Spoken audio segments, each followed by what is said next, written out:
Hello my friend, and welcome to my first car video. I'm working on my 4Runner here because I have a intermittent overheating issue. Of course, winter just ended, springtime is here. It's starting to get hotter, and last summer I started overheating randomly, just at odd times. And so I learned that it might be the fan clutch, because if the viscous coupler starts going bad, it just won't be making as much gripping contact, and so then you aren't getting resistance and wind into your engine. So anyway, there's not any specific 5th gen 4Runner maintenance videos about this. There's Tacoma videos, which are pretty much the same, and there's some really good videos from other people. 3rd gen 4Runner is pretty much the same, 4th as well. Like, old technology, awesome. I love that about the 4Runner. So I'm just gonna do a quick walkthrough of how I'm doing this, I think in the easiest way possible. I'm starting now before I fully finish the job, so maybe it isn't the easiest way, and I'll explain afterwards why. So let me get you into the engine bay. I'm gonna start zoomed out like this in case you're not too familiar with the engine bay. This right here is my new fan clutch that's gonna be going in. Those should be the only 2 tools necessary for the job, and that right there is because I've already started the job.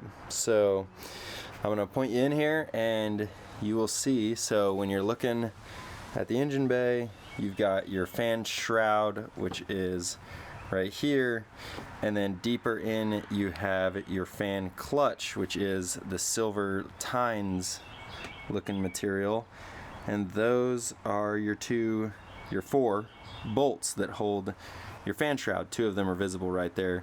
So that's your radiator hose line. Let me grab a pointer here. So radiator hose, and then there's your 2 bolts that are visible, and then there's one more barely visible right there. So you'll take those off, which I already have, and then when you take those off, technically you don't have to pull it out of the engine bay because it's really hard.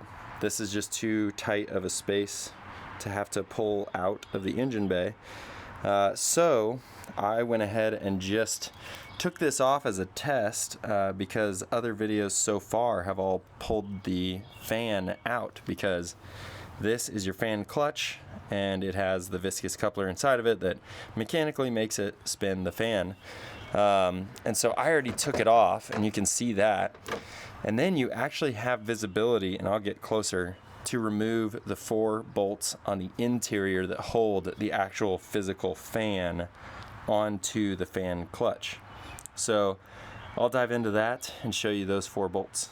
So I'm going to start zoomed out here just so you can kind of gather context. So we have the radiator up in the front on the left side, and you can see the fan clutch. And then as I zoom in, you should be able to see the 2 bolts, and I've already removed the other 2. So it doesn't really matter how you position the fan clutch. That's how I have it positioned, and I've just kind of moved the fan. You can't spin it, of course, you just have to physically pick it up, kind of shuffle it around your hoses and whatnot, and then yeah, you end up getting 1 bolt off at a time, or maybe 2, and I'll update as I go. Okay, the old one is out and removed. 12mm wrench will get your bolts off of the fan clutch mounting plate that attaches like to the engine, and then a 10mm, I would say an extended flex head ratchet, 1/4 inch, because it's a really small confined space. This one's from Gear Wrench, but anything like that will do. It's just going to be a confined space, and you probably need to have a little bit of an angle, because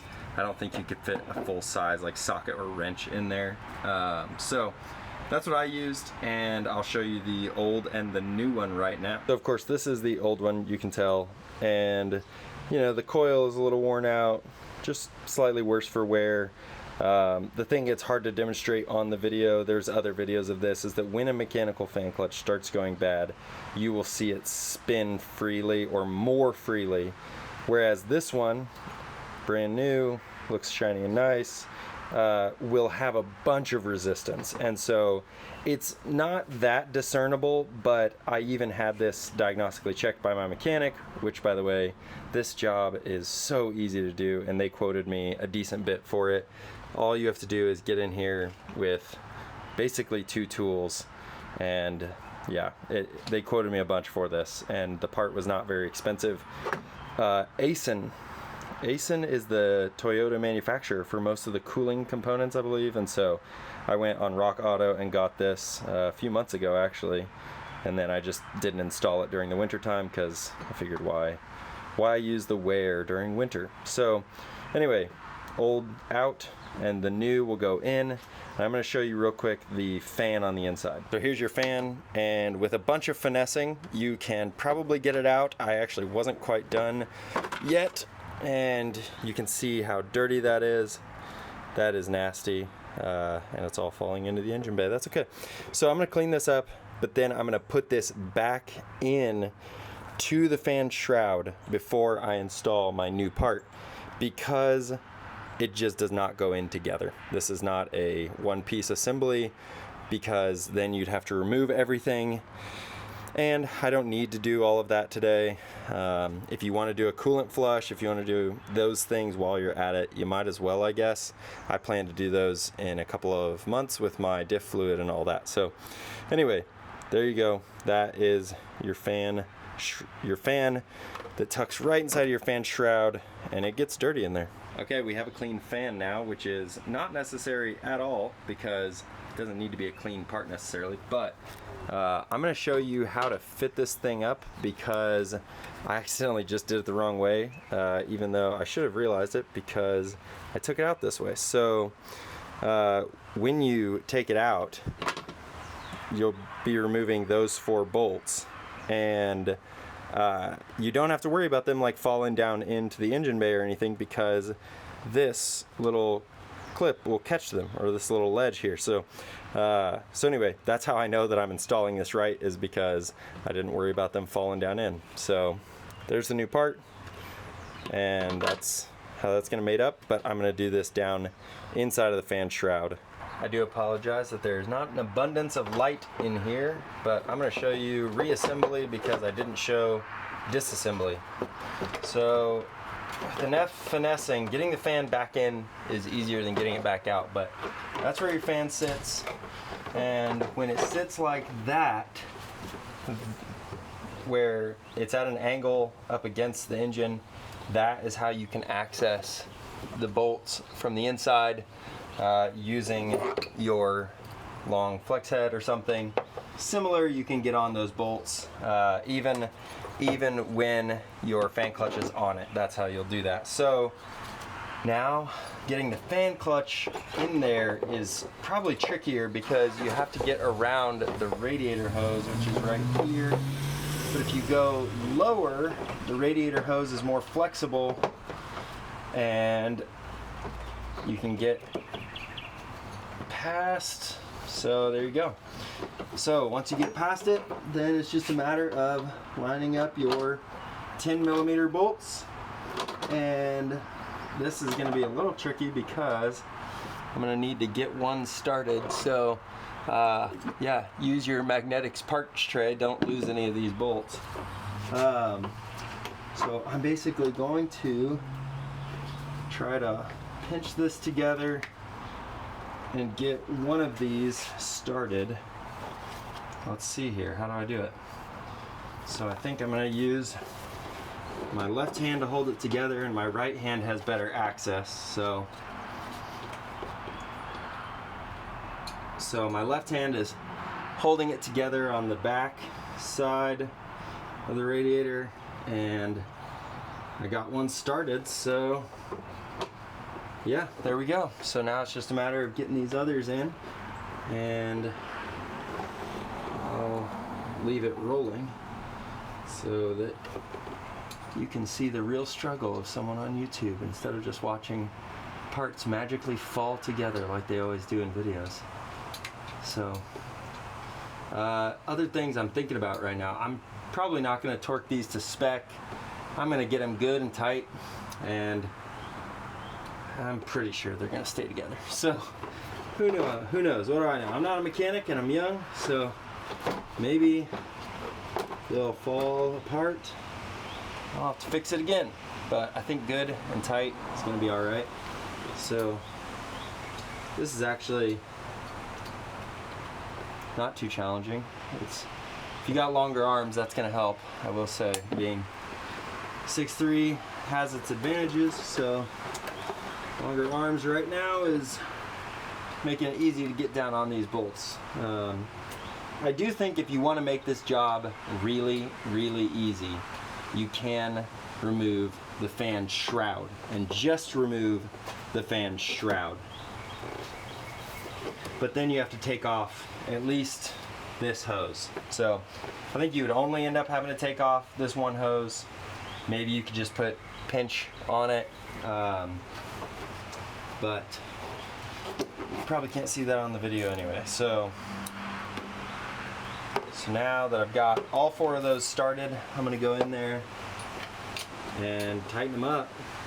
And then we gotta put the 12 mil bolts on, and that's all there is to it. So let's see how this goes.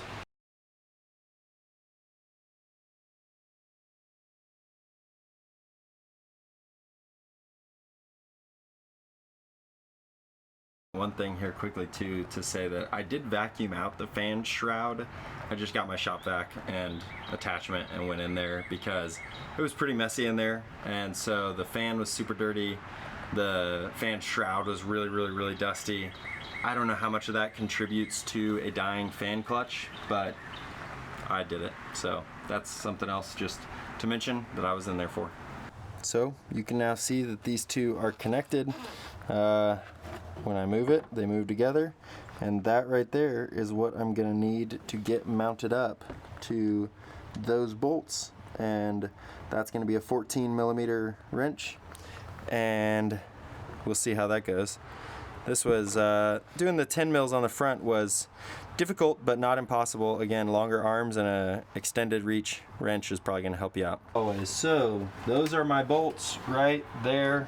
I don't know how well you can see them, but I am now going to basically put my arms around either side of this and spin the fan, the whole assembly. I'm going to spin until I can get it to line up with a couple of these bolts. There you go. Now I'm going to try to spin those on with my finger, just barely skating inside of this little gap here. This is where small hands would come in handy.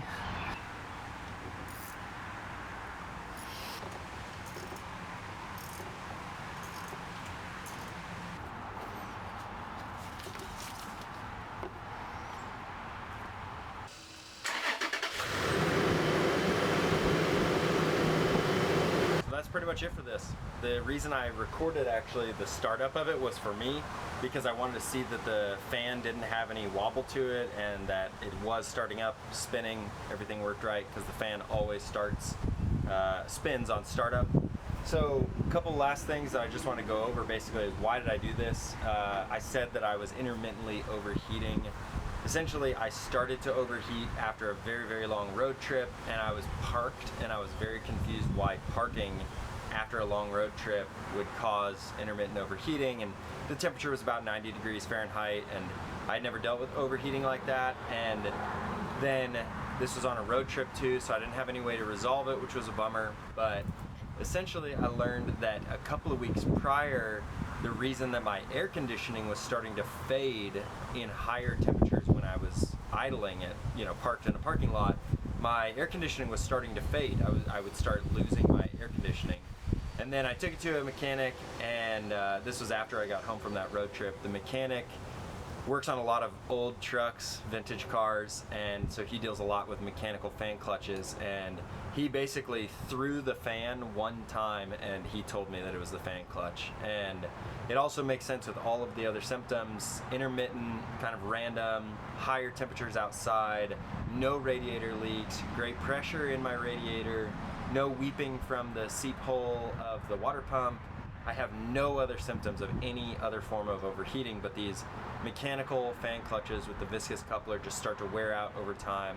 And as these 5th gen trucks are going to start getting older, more and more people are probably going to start needing to do some of these wear parts like that. So really all you need is a 14 millimeter or a 12 millimeter wrench, and it's nice that it has a ratcheting box end on there.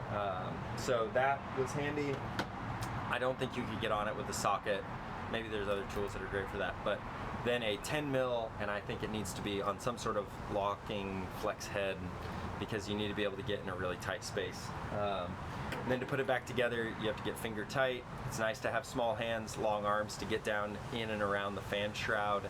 I do think you could remove the fan shroud and you would just end up pinching off one of these radiator lines. You wouldn't lose a whole bunch of fluid. Although you could also, like I said earlier, you could just pair this with a radiator flush. I'm going to do that with my differentials and a whole bunch of other service here soon. So anyway, the engine cover also comes off just so that you have more visibility. It just helps. So anyway, I think that pretty much covers it. I guess headlamp. Make sure you have plenty of light in there. There's just not a lot that you can see in there. So yeah, plenty of light. Visibility helps. This was honestly one of probably the easiest maintenance repairs that I've ever done. So yeah, hope that helps. Hope this video was useful for you. Appreciate you, friend. Have a good day.